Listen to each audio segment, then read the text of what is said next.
Hello everybody, welcome to Sarah Kennedy's Roundtable. Here we are again, my God, we are so back. Happy New Traitors Day to you all. So this year, wow, lots of twists and turns already. A little bit different for me as well. Just like Jenny from Gogglebox, real ones will know. I've got myself a little notebook in the hope that it makes me look smart, but not too smart that I get voted out at the first roundtable. And of course, the main point of the episode, we've got a secret traitor. The red cloak has been deployed, and far be it from me to say that they got inspiration here, but it's a nice colour. I like it. I think it would suit me. So we've got 22 new people to get to know, and that, as we know from the first episode, is too many. That's way too many people. But it is an excellent age mix and a great mix of backgrounds, jobs, ethnicities. We've got a gardener, we've got people who work in tech, we've got teachers, we've got sales, we've got barristers, we've got ex-police, retail, civil servant, and we've also got people who are big fans of chess and poker, which they hope is going to be really helpful. Also, people we've got from their mid-20s up until their late 60s, which I think is brilliant, and it's one of the main amazing points of this show is that their casting, the mix is always brilliant and always complements the people who are watching and also the people in the castle. They get all these amazing sort of cross-generational relationships. And at the moment, they all look so fresh-faced, so delighted and so excited. The main tease was the red traitor. Now we know what that is. I'll go into that a little bit later on. And how I think it's going to affect the gameplay and the responses to it online, which have been huge already, even though the episode only aired like 90 minutes ago. So the people that I flagged as interesting are Harriet, who is the crime writer and the ex-barrister. She's keeping that very quiet. Ross, bless him, who works in sales and he's a PT. Well, yuck. I'm sure he's lovely, but sales guys? Yeah, no, we've seen quite a lot of those in the Traitors before. Fiona is so lovely, so Welsh, and hopefully the mother of the series. Jessie, great hair.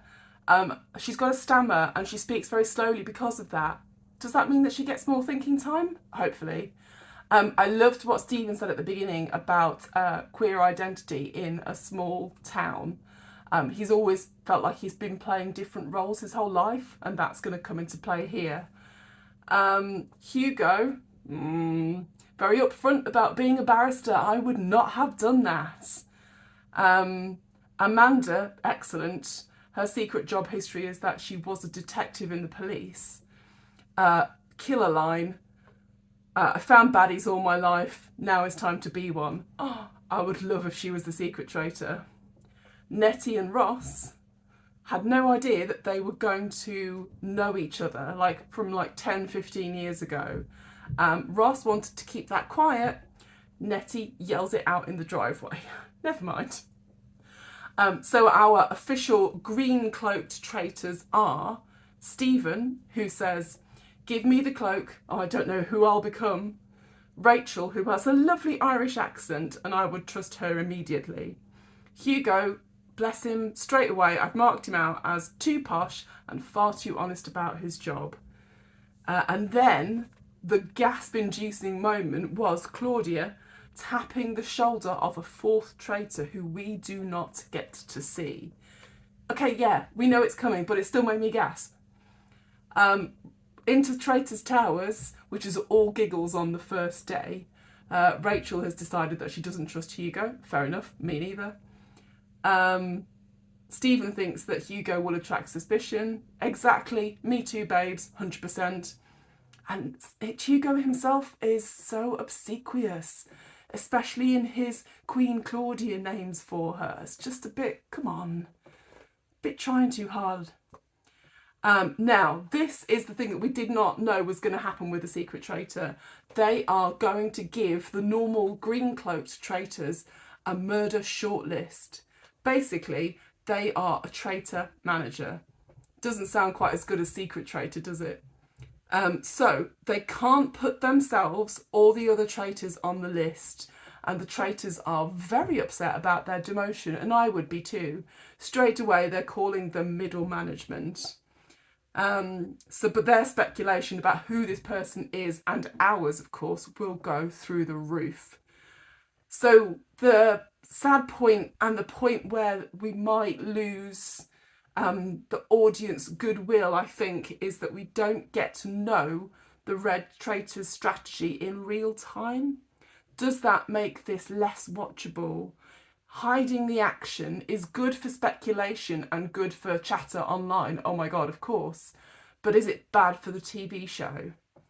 It is an intriguing twist, and I don't believe it has ever been done before in any of the shows around the world, not even in the very twisty Series 3 Canadian series. But will it be popular with the audience? Only time will tell. So the mission is on a lake with coffins floating in it. Of course, naturally, this is the traitors. Open graves, looking less spooky on a beautiful summer's day. Never mind.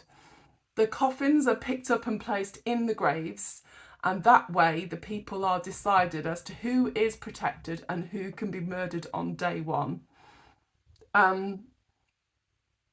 Which then the secret traitor whittles down to 3 names to give to the people at the end of the show.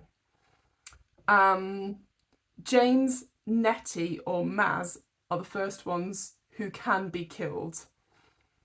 Rachel they're all flummoxed actually at the choice of these names. Rachel says, where's their head at? And Stephen says, it's very deflating to be dictated to. Like, props to Reddit, well done, because they miss nothing. Did Roxy really shout, "Stop, Mum"? I missed that. I will go back and watch it to see if it happened. So, like, maybe 3 or 4 minutes before the reveal, there was speculation that Judy and Roxy have a mother-daughter relationship, and it's true. It looks like, I think it sounds like Judy adopted Roxy because she works in care. So, you know, she has a lot of contact with people who need homes, and she found the daughter of her.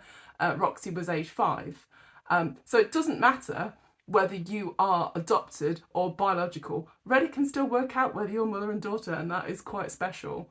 This is a very early reveal, and it's by no means as shocking as But Ross is. Is that because Judy leaves soon? She does seem to have quite a bit of heat on her. So I think that I would like to see DCI Traitor. I would like to see Amanda as the Red Traitor.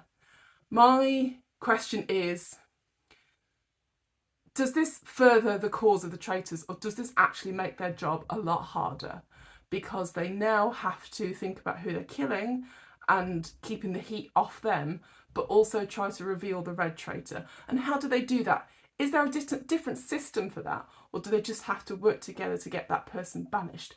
Which is what they want to do, because they do not want this management level in their gameplay, which is fine and makes sense. But do we get a second Red Traitor? Because if a normal Green Traitor is banished, then, you know, depending on where we are in the game, we get a new traitor. Would that be the same for the Red Traitor? Interesting. Well, I know that I am delighted. I am so excited that this show is back to cheer up our bleak and wintry and grey and cold January nights. So join me every night for a little recap of what's been happening, what the most exciting points are from the show, and what the chatter is on the internet here at my round table. I'll see you later, Traitors.